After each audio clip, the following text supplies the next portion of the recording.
Just আমরা যাদেরকে vote দিব তাদের নামগুলো খুঁজে খুঁজে হচ্ছে গিয়ে ক্রস চিহ্ন দিয়ে দিয়েছে। এখন আমার তো মনে হয় না যে ভোট আসলে সুষ্ঠু হয়েছে, কারণ এরকম অনেক কিছু শোনা গেছে, আমি দেখি নাই, মানে এটা শোনা কথা আর কি। জি আমি নির্ভয়ে আমার পছন্দের প্রার্থী থেকে ভোট দিতে পেরেছি। এখন জানি না আসলে কি হবে, কারণ আমাদের যে ডাকসুর যে বক্সগুলো ছিল, ব্যালট বক্সগুলো ছিল যেখানে আমরা দিয়েছি, সেইগুলো সম্পূর্ণ স্টিলের ছিল। এই তো ভাইয়া খুবই ভালো, খুবই নিরাপত্তা দিয়েই ভোটের এই পুরো প্রসেসটা ওরা করছে, খুবই সুশৃঙ্খল গোছানো একদম 100%। পরিস্থিতি একদমই নিরাপত্তা দিয়েই ওরা ইয়া করছে, খুবই ভালো লাগছে। ভিতরে একদম কোনো বহিরাগত নেই, স্টুডেন্টরা নিজেদের মতো করে ভোটটা দিতে পারছে। এটা প্রথম ভোট? জি এটাই প্রথম ভোট। ভালোই, এই তো বহিরাগতদের কোনো প্রবেশ নাই, এটাই ভালো লাগছে। স্টুডেন্টরা নিজেদের মতো করেই ভোট দিচ্ছে, এটাই। এটা প্রত্যেক বছর হইতো, তাইলে ক্যাম্পাসটা শৃঙ্খলাবদ্ধ থাকতো। ওরা যদি প্রতিশ্রুতিগুলো পূরণ করতে পারতো তাইলেও ভালো হতো আর কি। দোয়া করছি যেন ওরা যেতে, বাট আল্লাহ ভরসা এখন, কারণ সুষ্ঠুভাবে ভোট হলে সবারই জেতার চান্সেস ভালো আছে। না অনেক শৃঙ্খলাবদ্ধভাবে হচ্ছে, ব্যাগ রাখার জায়গা আছে, সবাইকে বুঝিয়ে দেওয়া হচ্ছে, আর সবার টেবিল নাম্বার, ভোটার নাম্বার আগে থেকে অ্যাসাইন করা ছিল, তো ওরকম বিশৃঙ্খলা হয় সবাই। না তল্লাশি কেন করবে, বরং ওখানে অনেকজন দায়িত্বে ছিল, আমরা দায়িত্বে রাখছি।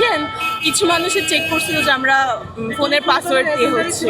একেবারেই আমরা প্রথমে মনে করেছিলাম ওই যে একটা ছিল যে 41টা ভোট দিতে হবে 8 মিনিটে, কিন্তু হচ্ছে ভিতরে গিয়ে অতটা প্রবলেম হয় নাই, কারণ হচ্ছে জাস্ট আমরা যাদেরকে ভোট দিব তাদের নামগুলো খুঁজে খুঁজে হচ্ছে গিয়ে ক্রস চিহ্ন দিয়ে দিয়েছে, এই জন্য আর কোনো প্রবলেম হয় না। এইটাই আমার প্রথম ভোট। আর হচ্ছে গিয়ে স্কুল লাইফে হচ্ছে গিয়ে ওই যে ক্যাপ্টেন নির্বাচন হয় তখন একটা ভোট দিয়েছিলাম, তো এরকম হচ্ছে গিয়ে বড় পরিসরে এইটাই প্রথম ভোট।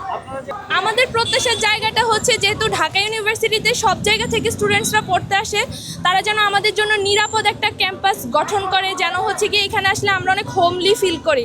যেহেতু হচ্ছে গিয়ে একদম হচ্ছে উত্তরবঙ্গ থেকেও অনেক স্টুডেন্টসরা আসে এখানে পড়তে, একদম ফ্যামিলি, বছরে একবার যাওয়া হয়, 6 মাসে একবার যাওয়া হয়। তো আমরা চাই এইখানেই যেন আমাদের ওই রকম একটা পরিবেশ দেয় যাতে হচ্ছে গিয়ে আমরা সুন্দর করে পড়াশোনা করতে পারি, তারপরে হচ্ছে গিয়ে আমরা খুবই ভালো ফিল করি, অনেক সেফ ফিল করি। এটাই প্রত্যাশা থাকবে যে হচ্ছে গিয়ে যে র্যাগিংয়ের জিনিসটা, তবে আমরা এবার ফার্স্ট ইয়ারে এসেছি, তো আমরা র্যাগিংয়ের কোনো কিছুই একেবারেই ফেস করিনি। আর হচ্ছে গিয়ে যারা আবাসিক তাদের কথা বলতে পারছি না, বাট ওইটাই প্রত্যাশা থাকবে যেন হচ্ছে স্টুডেন্টসরা এরকম বিব্রতকর সিচুয়েশনের মুখোমুখি যেন না হয়। আমরা মানে ফার্স্ট ইয়ারের স্টুডেন্ট, তো এটা ডাকসুর আমাদের একদম ফার্স্ট ভোট ছিল, আর অনেক বেশি নার্ভাস ছিলাম যে কেমনে কিভাবে ভোট দিব, বাট ভিতরে গিয়ে দেখলাম যে একদম কোনো রকম স্ট্রাগল করতে হয় নাই, খুব ইজিলি আর খুব সুষ্ঠুভাবেই হচ্ছে নির্বাচনটা সম্পন্ন হয়েছে। হ্যাঁ, আমরা সম্পূর্ণভাবে একদম অ্যাক্টিভলি আমরা হচ্ছে গণভোটদানে অংশগ্রহণ করেছিলাম। আর যে এর পরবর্তীতে যে ঢাকা ইউনিভার্সিটিতে আমাদের চান্স হয়েছে, এটাই আমরা অনেক বেশি সৌভাগ্যবান।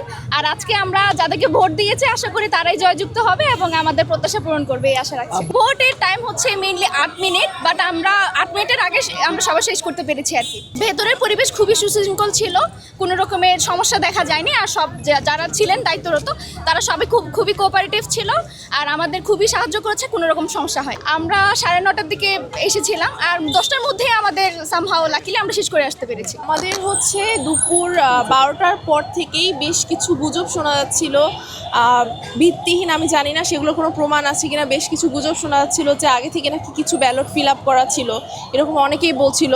তো এইগুলোর কারণে দেখা যায় যে মিডিয়াতে বেশ ভিড় হয়ে যায়। আমার সেন্টার ছিল টিএসসিতে প্রচুর মিডিয়া। হ্যাঁ, এরকম নাকি ঘটনা ঘটেছে। এখন এটা আসলে কতটা সত্য আমি জানি না, বাট এরকম ঘটনা ঘটেছে, এরকম আর কি শুনলাম। তো যার কারণে যেটা হয় যে প্রচুর মিডিয়ার মানুষজন আসে, এবং আপনার আবিদ ভাইরা আসে, ফরাদ ভাইরা আসে, মোটামুটি শিবিরের প্যানেল থেকে বলেন, ছাত্রদলের প্যানেল থেকে সব ভাইয়েরা, তারপর সবাই চলে আসে। তো যার কারণে আমাদের টিএসসি সেন্টারটা কিন্তু এমনিতে অনেক ছোট, কনজেস্টেড একটা জায়গা না। অপ্রীতিকর ঘটনা ঘটেনি এখানে। যেটা হয়েছে যে বিশেষ করে যখন সব শিক্ষার্থীরা ভোটাররা লাইনে ধরে দাঁড়িয়েছিল, তখন যারা সেন্ট্রালের প্রার্থী ছিল এবং যারা হল সংসদের প্রার্থী ছিল সবাই আসলে ভোটারদের কাছে ভোট চাচ্ছিল। তখন কিছু সমস্যা হয়েছে, যেমন সেন্ট্রালের অনেকে সামনে গিয়ে দাঁড়িয়েছিল, কিন্তু হল সংসদের ওরা হচ্ছে ভোট চাইতে পারছিল না।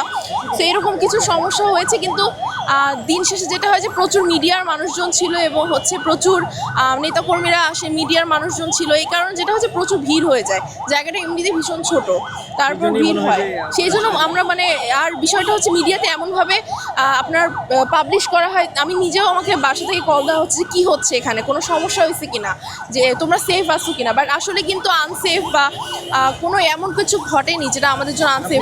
জি আমি নির্ভয়ে আমার পছন্দের প্রার্থী থেকে ভোট দিতে পেরেছি। এখন জানি না আসলে কি হবে, কারণ আমাদের যে ডাকসুর যে বক্সগুলো ছিল, ব্যালট বক্সগুলো ছিল যেখানে আমরা দিয়েছি, সেইগুলো সম্পূর্ণ স্টিলের ছিল। ডাকসুতে আসলে কে আসবে এটা প্রেডিক্ট করা খুব কঠিন, কারণ ঢাকা বিশ্ববিদ্যালয়ের শিক্ষার্থীরা আপনি দেখবেন যে তারা অনলাইনে বলে একরকম, কিন্তু তারা চিন্তাভাবনা করে একরকম। ইভেন যারা আসলে 19-এর ডাকসু পেয়েছে তারাও এই জিনিসটা বলেছে যে এই জিনিসগুলো ডাকসু আসলে প্রেডিকশন করা যায় না। সো এটা আসলে প্রেডিকশনের ঊর্ধ্বে, এই জন্য আমরা নিজেরাও আসলে প্রেডিক্ট করতে পারছি না যে কে আসতে পারে বা কে ভালো হবে। আমি যদি পার্সোনালি বলে, আমি নিজে নির্ভয়ে ভোট দিতে পেরেছি, কিন্তু ভোট কেন্দ্রে আমার কেন্দ্র ছিল টিএসসি, আমি রোকেয়া হলের। তো ওখানে অনেক ঝামেলা হয়েছিল, মানে বিভিন্ন দল এসে বিভিন্ন ঝামেলা করছে। তো আই থিঙ্ক অনাবাসিকরা হচ্ছে ভয়ের জন্য আসে না, এবং অনেকেই ভোট দিতে আসে না। 3টা পর্যন্ত হচ্ছে আমাদের 3-4টা পর্যন্ত টাইম ছিল, কিন্তু 12টা পর্যন্ত মেয়েরা আসছিল, ওখানে তেমন কোনো ঝামেলা ছিল না। বাট পরে 12টার পরে হচ্ছে তারা মানে বিভিন্ন দল আর সাংবাদিকরা এসে অনেক জড়ো হয়ে যায়, তো এটা মেয়েরা দেখে অনেক ভয় পায় অ্যান্ড ওরা ভোট দিতে আর কি আসে না। এটা তো ওখানে সবাই বলছে, বাট মানে স্বতন্ত্র হোক বা যে কোনো দল হোক এটা সবাই বলছে, বাট হচ্ছে যে ঝামেলা যেটা করছিল এটা হচ্ছে শিবিররা করছিল, আর দলের মধ্যে ঝামেলা হয়েছিল, শিবির আর দল মিলে মানে দুজনকে ব্লেম করতেছিল। ওইটাই আমি মানুষের কাছ থেকে শুনছি যে উনি হয়তো ভোট কেন্দ্রে ঢুকেছিল, বাট আমি নিয়ম যতদূর জানি ভোট কেন্দ্রে অবস্থান করা যাবে প্রার্থীদের। তো আমি জানি না আসলে এটা কতটুকু যে উনি ভোট কেন্দ্রে অবস্থান করছে এটা কত বড় অপরাধ, বাট যেহেতু ভোট কেন্দ্রে হচ্ছে অবস্থান করা যাবে, সেখানে সে অবস্থান করতে পারবে, কিন্তু সে হচ্ছে প্রচারণা করতে পারবে না। এখন সে এটা দেখার বিষয় যে সে প্রচারণা করেছে কিনা, বাট আমি যেহেতু সেখানে ছিলাম না, আমি এটা বলতে পারবো না যে উনি আসলে প্রচারণা করে। এখন আমার তো মনে হয় না যে ভোট আসলে সুষ্ঠু হয়েছে, কারণ এরকম অনেক কিছু শোনা গেছে, আমি দেখি নাই, মানে এটা শোনা কথা আর কি। বিভিন্ন কেন্দ্রে নাকি অলরেডি হচ্ছে পূরণ করা ব্যালট দেওয়া হয়েছে আপনার ভোটারদের, তো সেখানে হচ্ছে সাদিক কায়েমদের হচ্ছে মানে আর কি ক্রস করা ছিল, মানে আগে থেকেই শিবিরদের প্যানেলের সবাইকে ক্রস করা ছিল।